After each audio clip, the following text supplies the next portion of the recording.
ស្រីបងប្អូនទាំងអស់គ្នាលោកគ្រូនឹងមកប្រាប់អំពីការ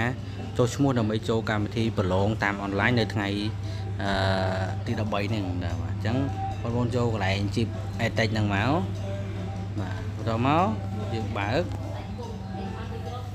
អញ្ចឹងសូមបងប្អូនធ្វើការ log ចូល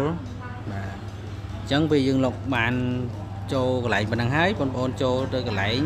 នេះនេះបាទខាងលើហ្នឹងសញ្ញាព្រួយហ្នឹងបាទដល់មកបងចុចកន្លែងហ្នឹងមកហើយបងចុចកន្លែងរូបអក្សរ G នេះណាកន្លែង Google ហ្នឹងបាទដល់មកវា load email អញ្ចឹងដោយសារ email របស់គ្រូមាន2 3អញ្ចឹងគ្រូយកណាមួយមកបាទតែរបស់បងប្អូនមានតែមួយយើងចុចតែមួយមក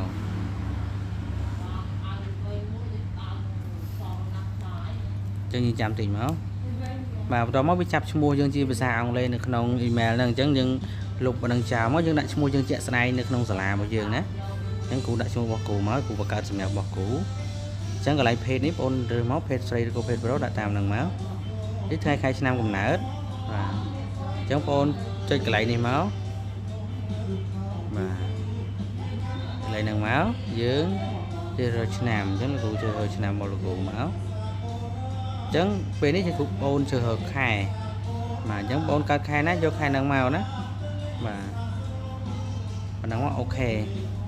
តោះមកបងអូនអូសមកក្រោមទៀតជ្រើសរើសយកខេត្តនេះកន្លែងខេត្តបាទកន្លែងខេត្តយើងយកខេត្តកំពង់ចាមតោះមកបងអូនជ្រើសរើសស្រុកបាទជ្រើសរើសស្រុកយើងយកស្រុកជើងព្រៃតោះមកចុចបន្ទាប់បាទពេលបងចុចបន្ទាប់ហើយវានឹងចេញឲ្យយើងជ្រើសរើសសាលាណាអញ្ចឹងបងចុចកន្លែងសាលាហ្នឹងមកវានឹងលោតហើយយើងចាំតិចណាចុចមកវាអត់តន់ចេញភ្លាមទេអញ្ចឹងយើងចាំតិចដោយសារសាលានៅស្រុកយើងមានច្រើនខេត្តយើងមានច្រើនយើងចាំតិចសិនទៅបាទអញ្ចឹងចេញហើយអញ្ចឹងវិទ្យាល័យយើងនៅខាងលើគេបំផុតបងចុចកន្លែងវិទ្យាល័យសំពងជ័យហ្នឹងមក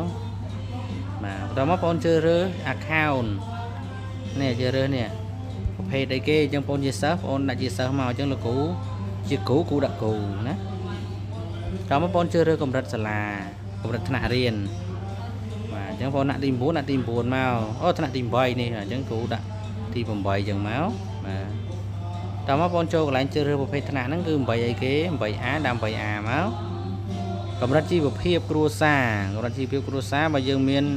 គេសួរថាប្រាក់ចំណូលតិចប្រាក់ចំណូលមធ្យមប្រាក់ចំណូលច្រើនអញ្ចឹងអ្នកណាស្ថិតនៅក្នុងប្រាក់ចំណូលមួយណាបងជ្រើសរើសមួយហ្នឹងមកបាទអញ្ចឹងគ្រូដាក់មធ្យមតោះមកបញ្ចូលឈ្មោះសាកលវិទ្យាល័យដែលចង់រៀននៅថ្ងៃអនាគតអញ្ចឹងបងប្អូនអត់ដឹង